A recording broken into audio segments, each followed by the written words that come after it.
guest is Alice Taugs.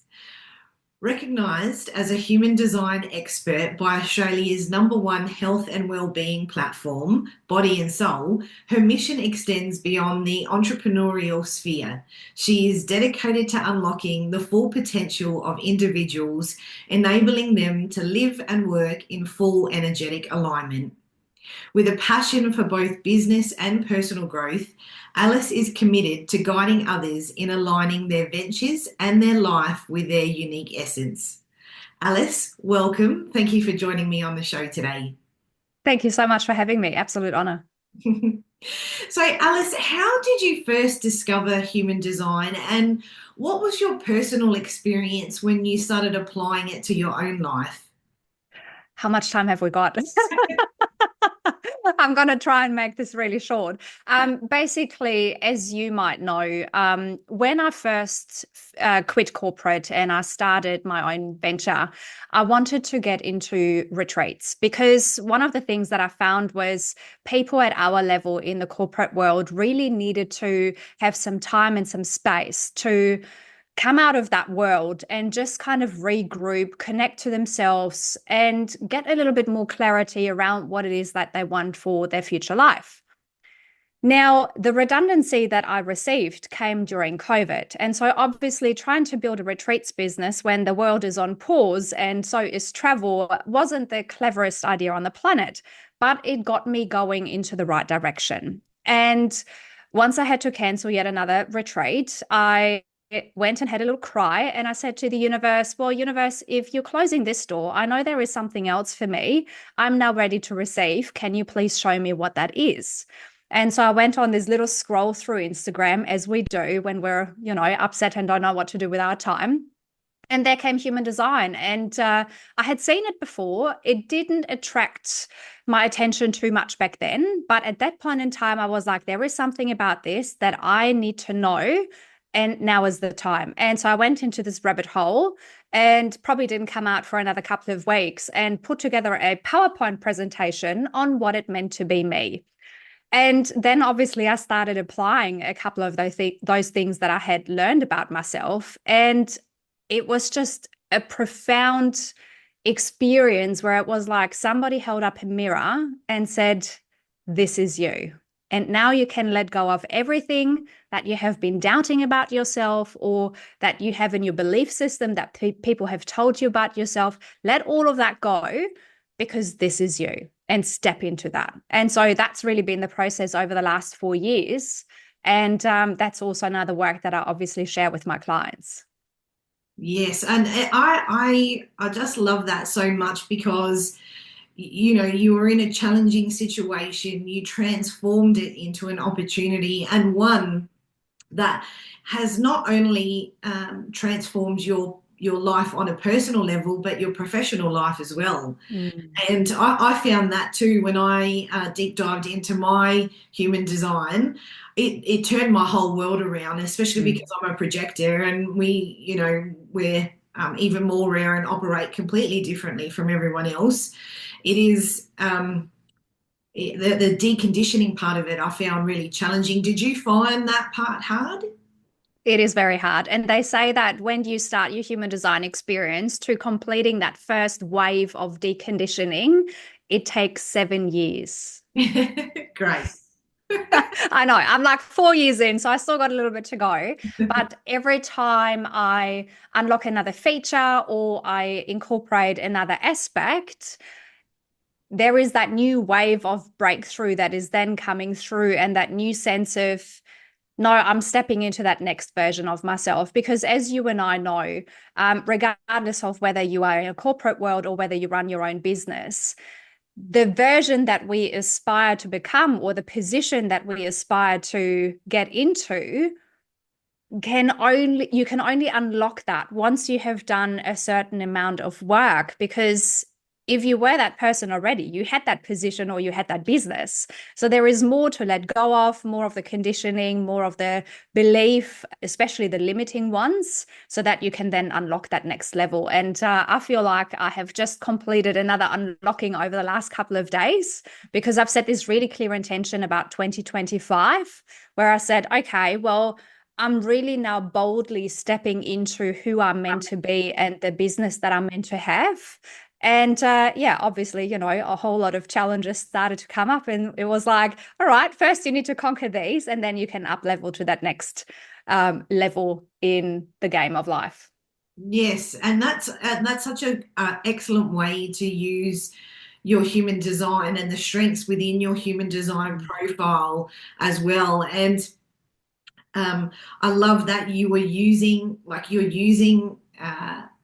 the lead up to 2025 to plan and prepare and to challenge yourself to go even deeper within your own psyche, within your own soul and self. And that really that really talks to your commitment to be a change maker as well. And that's one of the reasons why I wanted to interview you. You've got such a beautiful, unique set of skills that I so admire, and I don't think I've ever said that to you directly. I'm sure you know, but you have this beautiful combination of multitasking for one, but also you are a master networker.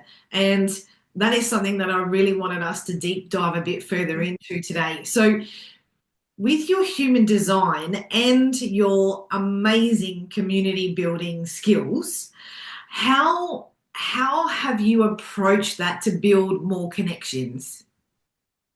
Yeah, it's a really interesting one because obviously you always have to experience something and then you kind of take away what works and what doesn't work and where do you see yourself. And we had that brief conversation offline before we started the podcast. And obviously, one of the things that I said was the type of networking that I would like to be part of didn't exist. And so I created it. And for me, it's really around being at that higher vibration of networking because we're not here to cut on each other's legs. Like we're here to lift each other up. We're here to connect people to the right other people so they can then do the work.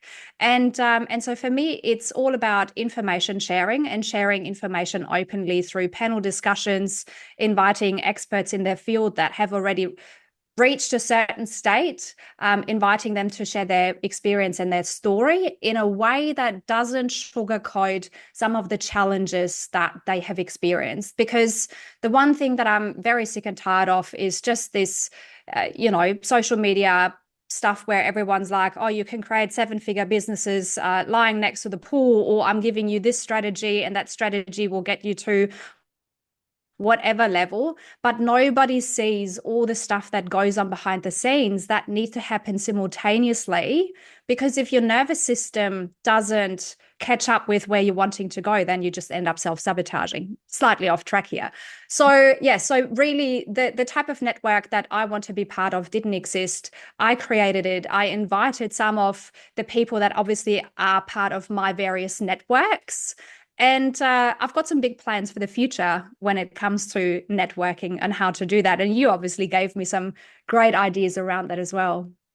Well, that was just from a purely selfish perspective because your networking event, so so for you, and you don't know this part either, I was skeptical to be like truly transparent. I was so skeptical because a lot of people say that things are high vibe. A lot of people say they use that language because it sounds good, right? And it sounds unique and it sounds a bit different.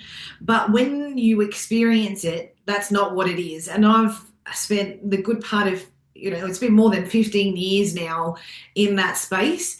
And so I'm always a bit like, squinty eyed about it. It's like, is it really? Am I gonna, is this gonna be just another one where it is actually still superficial? And because of my human design profile, deep conversations and connection is especially important to me. So I place a lot of value on that. And so when I was invited, I was like, I don't know about this, but I just knew that I needed to go. And I wanted to, one, out of respect for you, but also because I was just being curious, and I thought, you know what, I may meet, it may not be that kind of an event, but I may meet someone along the way Mm. there that is someone that's going to be great for me to interview and whatever. And so I just went with an open mind, and I was, went in with an open mind and an open heart. And boy, was I wrong? Well, I wasn't wrong, but what boy was I surprised. And Yeah.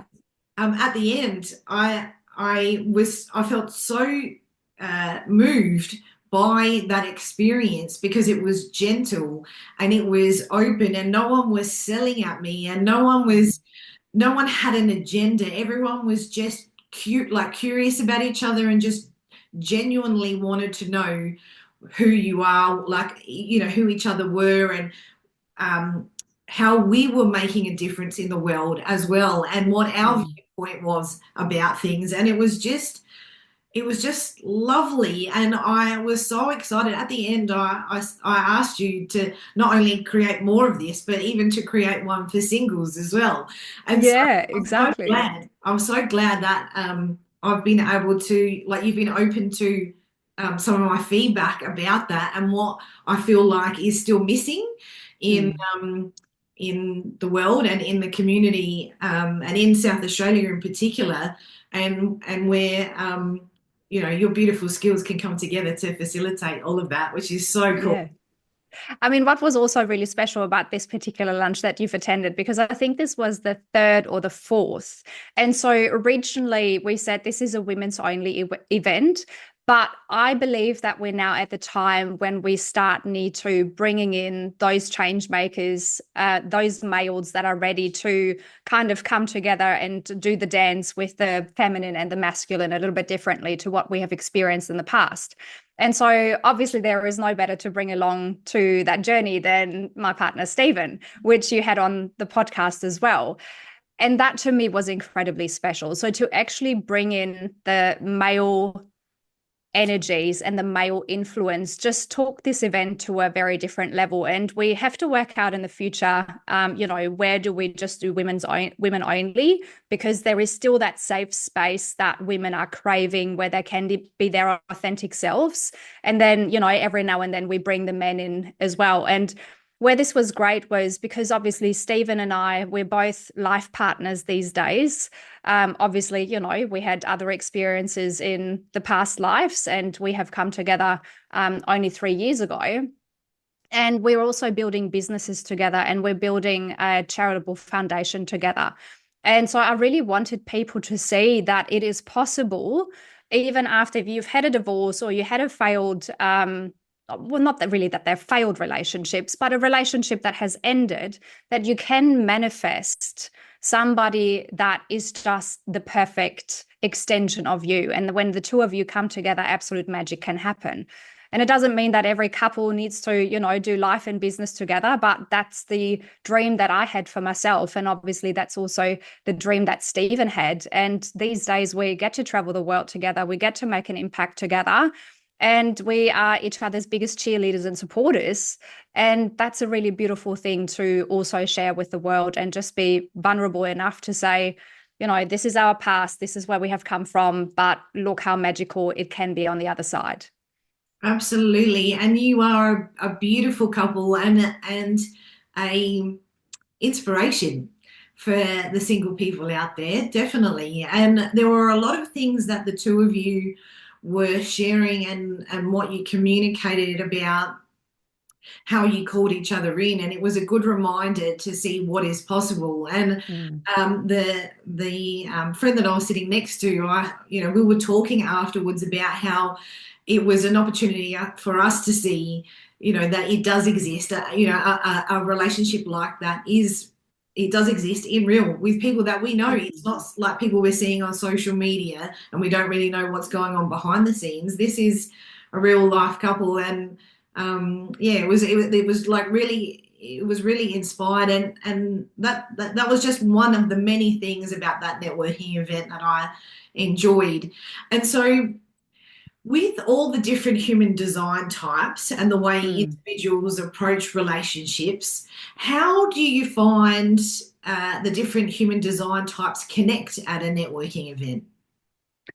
It's always quite interesting, and I probably should dive into this a little bit more, trying to, do almost like a little questionnaire and see where types are tending to. But what I find is that the projectors obviously always find each other. And then the projectors and manifesting generators are very attracted to each other as well, because as projectors, you would know you have that limited battery, you have that really beautiful side of, or like genius of an area of your life that other people just don't see your way, but you don't have the energy to bring that into the world. So you always need those other energies, those worker bees, so to say, who can help you bring your vision to life. And so it's very interesting to see. And one of the other very interesting things with human design is when you have a look at the hierarchy of a business, where the different types should be located in the job positions, and how you hire, how you actually write job descriptions so that the right energy types are attracted to the job that you're filling. Yes, and that makes so much sense. I mean, I do a lot of work with corporates around recruitment and setting intentions, and also how to align the right candidates with the values of the business and setting the expectations clearly and properly. But the human design part is especially important, and it's not human design like this. It's not one of those things where it's like you're this and then that's it. But I think it's a much deeper dive into strengths, that your inner strengths that you can Yeah. really pull. And I think when you understand that from a networking perspective and relationship building, it makes so much sense. I know for me, waiting for the invitation, waiting to be asked my opinion, even though that is so hard because I have a lot of opinions and because I see things I want to say, but that hasn't served me well in the past. When I look back, especially in my younger years, I can see how I was ruffling feathers unnecessarily, and things probably could have been a lot easier for me had I just waited. But when you are looking at those human design types, it's really easy to then set up opportunities within those networking events for those people to interact. And I feel like that is something that you are doing without even realizing. Yes, yes. And there is a really cool concept over in Sydney that I have been watching over the last couple of years. They've built a really beautiful feminine networking event where I'm like, oh, there is a couple of things that I could probably bring to South Australia. And again, I'm just watching all these different places. Like I'm watching the BNIs, the BXs, more the traditional type of networking. And then I just combine that with my own flavor and put it all into a big snowball, mix it up and see what happens on the other side. And obviously, again, it's trial and error. And the feedback is always something that I then take into account, and we then make the tweaks to create something truly unique moving forward. Yeah, there is a lot of really good networking businesses that are sort of starting to come through across the world. I think there was one I'm pretty sure it's in America, where they're bringing people together based on not only their human design, but some of the other spiritual values that they have. And it's like really like that's juicy, but it's like a dinner. And you don't know who you're going to sit next to. You're placed next to people who, the facilitator thinks that is going to be what you need in that time. And it's so good. Yeah, you could. That's the stuff. Yeah, that's the stuff that I'm thinking about I as would, well. You have to share that US one with me. I'd love to yeah, check them out and see what they're all about. for sure. I would attend all of those things, Yeah, 100%. yeah, yeah. Well, Yeah, this is the other thing as well. It's like, well, yes, I have a desire in my heart, and it comes from a somewhat selfish place as well, because again, the networks that I wanted to be part of didn't exist. And I was like, well, if they don't exist, then you just create them. So it's selfish for me to do it, but these are the type of groups that I want to hang out in. And it doesn't matter whether you are corporate or whether you are in your own business.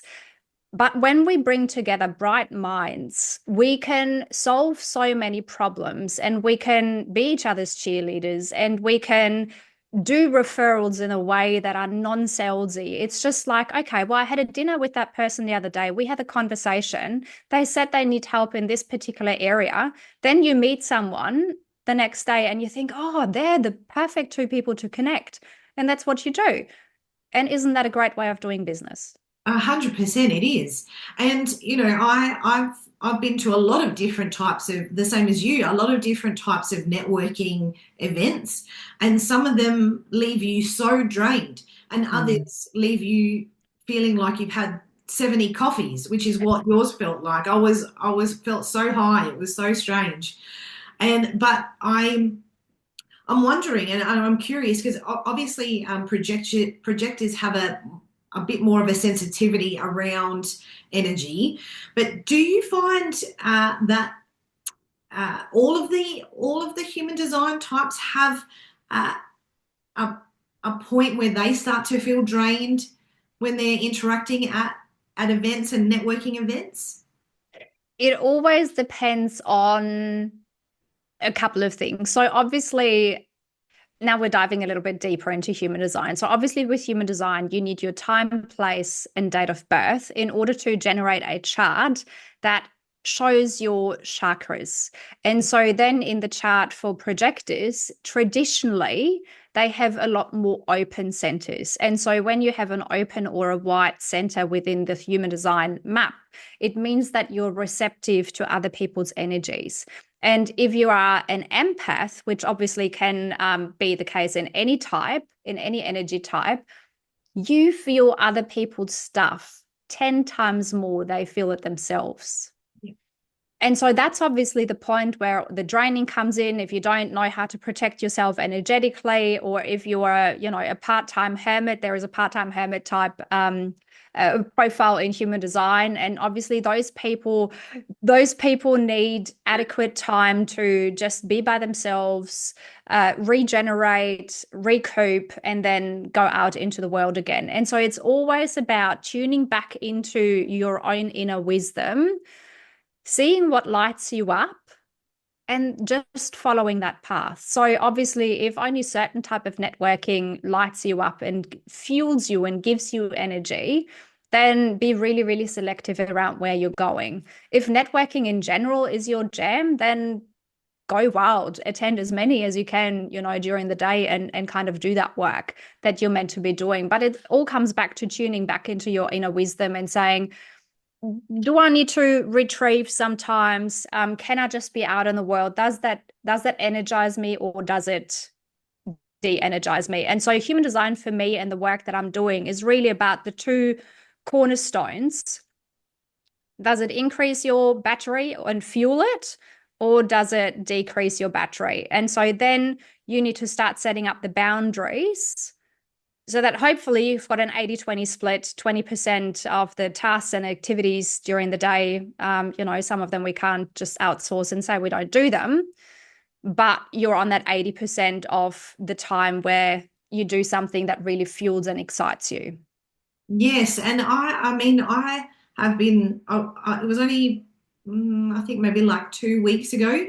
I was at a networking event. It was a breakfast networking event, which is they're not my favorite. The networking events first thing in the morning. No. No, but I went, but the it was quite like the energy was quite heavy, and it took me, I would say, a day and a half to recover from that one event, and it was only a couple of hours, but it was very taxing. Whereas my friend who was with me, she went to another networking event the next morning, and I was like, how are you even doing that? I like No. it's and that's exactly right. You've got to, the more awareness you have about yourself, about your design type, about what works for you energetically, especially if you're an empath, then you can start to navigate more, and you can start playing to your strengths about that too. And I 100%. like there's like the old the old part of me, and my Viking Greek heritage that likes to wheel and deal and get in amongst it all, and be in that space. But really, like, with all of that out of the way, that's not they're not the kinds of connections that's not really how I really want to connect with people. I want it to be a bit more gentle. I don't want it to be so hustle and bustle like that. And so, yeah, it's an interesting it's an interesting thing to consider, and you know, I think everyone just needs to lean more into their what makes sense for them. Yeah, yeah, absolutely. Yeah. And, sometimes it obviously is hard because, in theory, especially being females as well, we have our own cycle that then comes on top of everything else energetically that goes on in the world. So, in theory, if you're in one of your winter cycles, then don't go out and network, don't go on television, radio, or do whatever. This is probably a little bit more the introspective time. And then obviously, like your spring and your summer is obviously the time where you do want to be out in the world because you have that more energy, and you're a little bit more extroverted in your approach as well, even though you might be an introvert. So it's overlapping all of those things, being really, really selective with where do you hang out, what is the intention behind it, what is the energy, and yeah, just again, it's trial and error. Like, if you don't go to some of those events that you say, oh no, they're just not for me, then you will never know. Yeah. But once you've had the feedback from your body, it's like, okay, well, that's not my tribe. I need to go and refocus somewhere else. Yes, that's exactly right. And on top of everything else for women, we've got our monthly cycle as well. So it's Well, like that's the one that I was referring yeah, to. yeah, cycles on top of cycles. Um, so yeah, it is an interesting one. What do you think are the key ingredients to creating long-lasting, meaningful connections? Authenticity and integrity, and just being in touch with your values. I think that's probably the main thing. Don't come in with the wrong intentions. People will sniff that out these days in absolutely no time. So you're just doing yourself a disservice. And if we go back to the whole hustle mentality, obviously, when we're building businesses or when we're starting to build these connections, sometimes the underlying energy is the wrong energy that we come in with. But if you come in from a place of love, from a place of service, from a place of sharing, and just bringing yourself to the equation, I think you can't really go wrong. And, one of the things also that I thought in the past was critically important was equal exchange of energy. But it might be the case that in the beginning, I might be putting in a little bit more energy. And then, in 6 months' time, that then comes from you. And Yeah. that's perfectly fine. So it's just trusting that if you come with the right intention, if you come with integrity, values, authenticity, that everything is going to be, in inverted commas, repaid energetically when the time is right. Yeah. And I like to think, you know, it's about focusing on what you can give, less Yeah. about you, focusing on what you can give. What is coming in with integrity and authenticity and an open heart going to be like for that other person? How are you allowing space for them to be themselves as well? And that in itself is a gift. And if you start there and and you throw in some curiosity, then that's a really great way to kick things off. And I agree. I love that perspective. I think that is on point. And and I think more people need to lean in. When you've got your own business, I mean, it's easy to get excited about your work, right? And you want to share it. And that's one type of energy. But then there's the other energy where you're coming in where it's like it feels very grabby. The energy feels very grabby, Mm. very needy. It's like, you know, and they're talking, but there's almost like, and sometimes I visualize this happening where someone's talking to me and I feel like they're spewing all over me, like Yeah. spewing, and I did not ask for it. I did not even want that. I didn't even ask the question about, you know, any. I didn't even have the opportunity to deep dive and ask further questions. That information is just being pummeled at me, and it feels very intrusive. And I think Mm. people in business, especially, just need to be a bit more mindful and considerate. And that's why some of the more traditional um, networking events are a lot more challenging for me because it is very much like that, and so much so.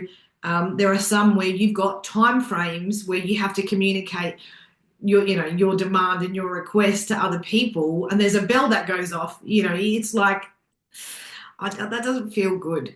You know, Yeah, yeah, it yeah. just doesn't. And there is an absolute art form in creating a type of environment where you can have that sense of vulnerability, where you can say, obviously once you've been in that network for a little while, where you can say, hey, I'm really struggling with this, or I'm struggling with that, and whether that's your personal life or your business life, so that it doesn't come across as kind of victim mentality.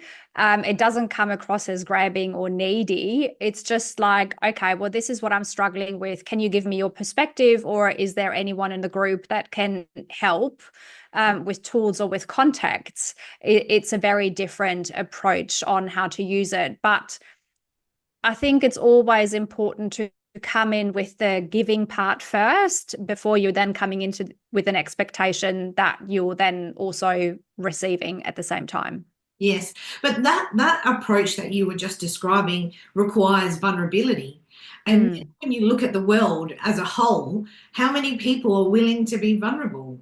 How many people allow themselves to be vulnerable in their communication? In not only just in their, I mean, most people find it challenging to do that on a personal level, let alone at a networking event in front of a group.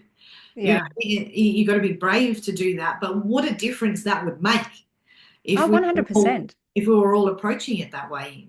Yeah, Exactly. And I think that's sort of one of the things that I want to bring to the world. So regardless of where I'm at or where my business is at, I always want people to know that it took so much behind the scenes work to, whether that's Reiki, whether that's massages, whether that's deconditioning, trauma work, yeah, like whatever it is that you feel that you need to get done in order to get to the more whole version of you, yeah, because that automatically then becomes the most authentic version, which is the highest vibration, even above love and gratitude. And for me, that really includes the vulnerability and saying, I've had these struggles, I've learned this. If you can create a shortcut here because I had to go the long and hard way, I want you to succeed faster.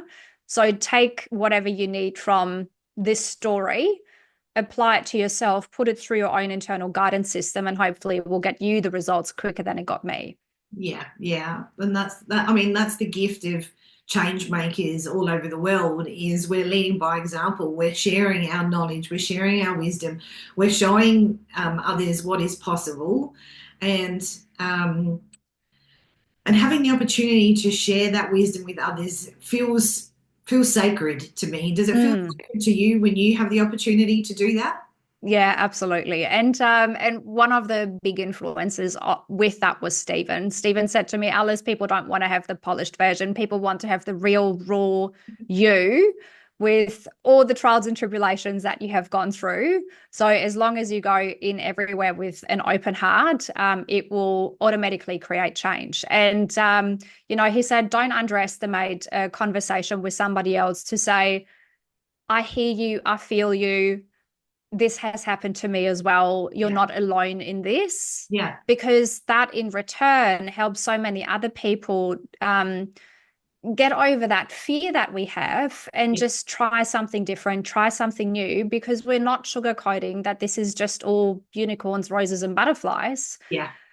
Anything that happens outside of our comfort zone comes with challenges, and it's just, how do you approach them? Do you approach them with curiosity, or do you approach them with fear? Yes.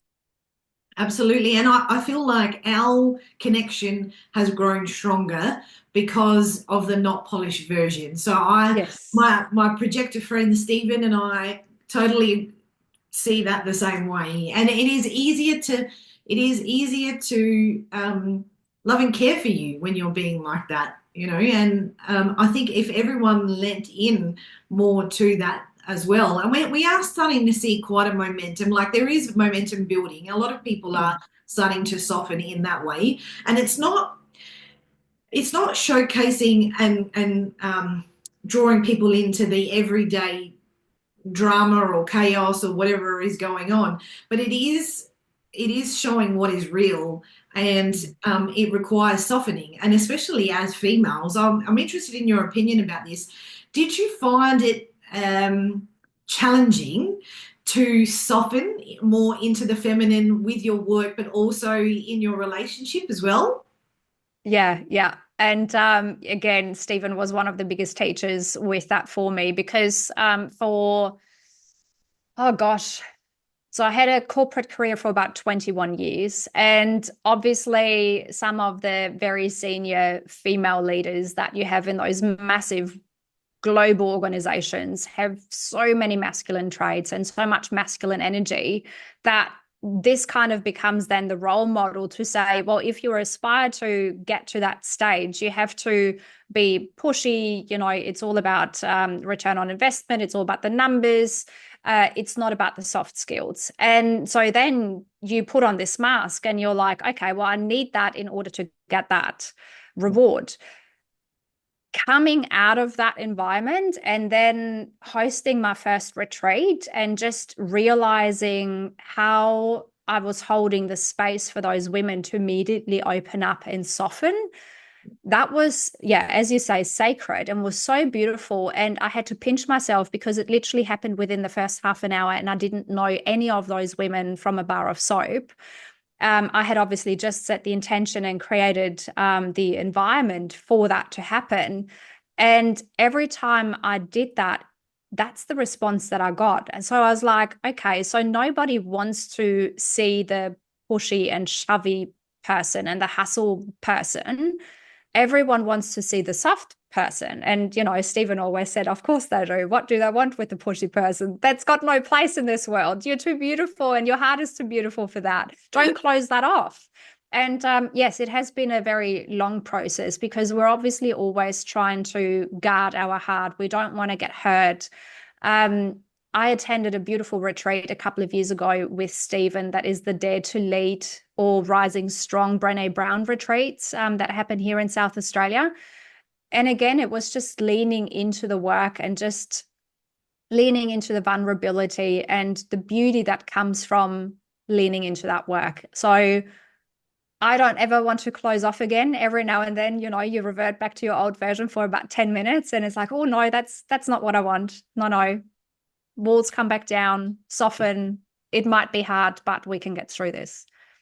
That is so beautiful, and it's been really interesting because I only see you sort of well, up until now I've only ever seen you sort of randomly, but I've seen that transformation for you, and and that's what I mean. Like I feel like we've gotten closer because you've been in that transformation without you even realizing, and yeah, I just love that so much, and I think humans just allowing ourselves to soften in that way makes a really big difference, male or female.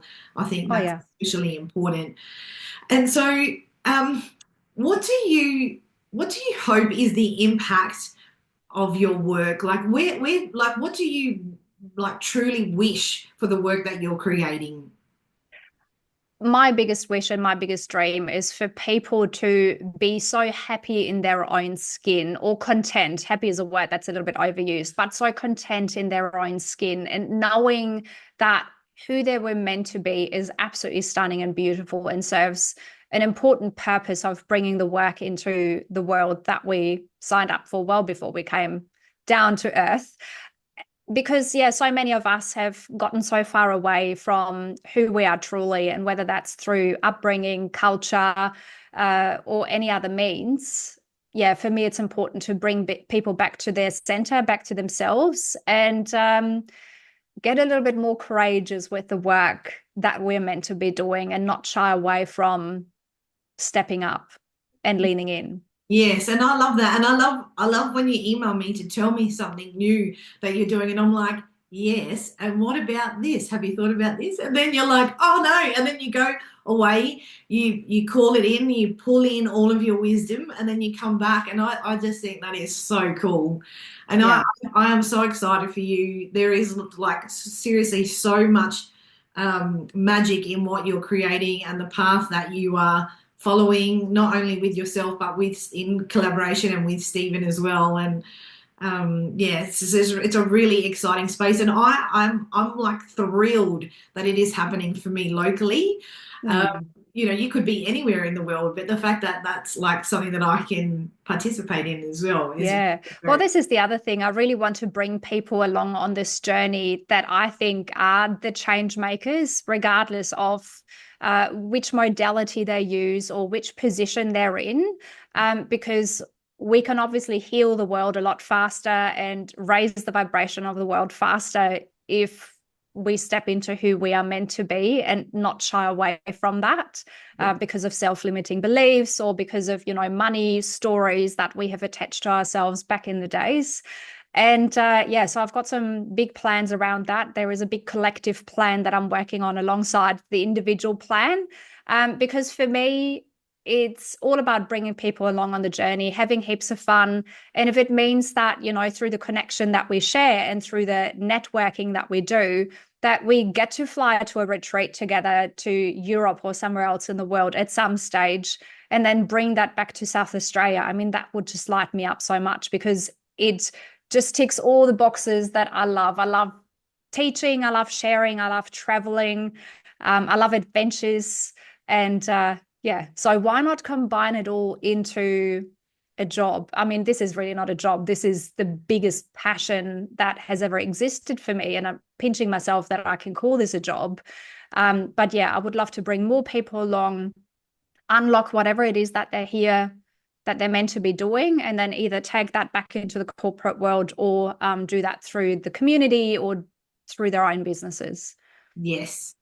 And I love that vision, and it feels like that's the energy and the momentum that's building, and yeah, just I'm just excited to witness it all unfolding and to support you on that journey too.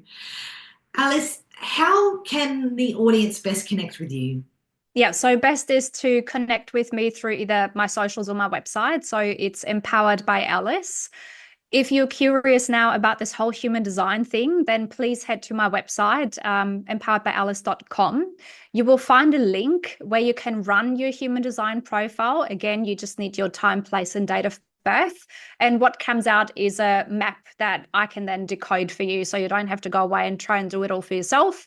I have the tools and the knowledge acquired through trial and error where I can decode that for you. And then we can work out a plan around career development or business alignment, which I obviously love, or even how to network best. So how to bring out your strengths. Yeah. I love that so much. Alice, thank you so much for joining me on the show today, for sharing your wisdom, for sharing your magic. It has been just an absolute joy talking to you. Thank you so much for having me. Absolute pleasure.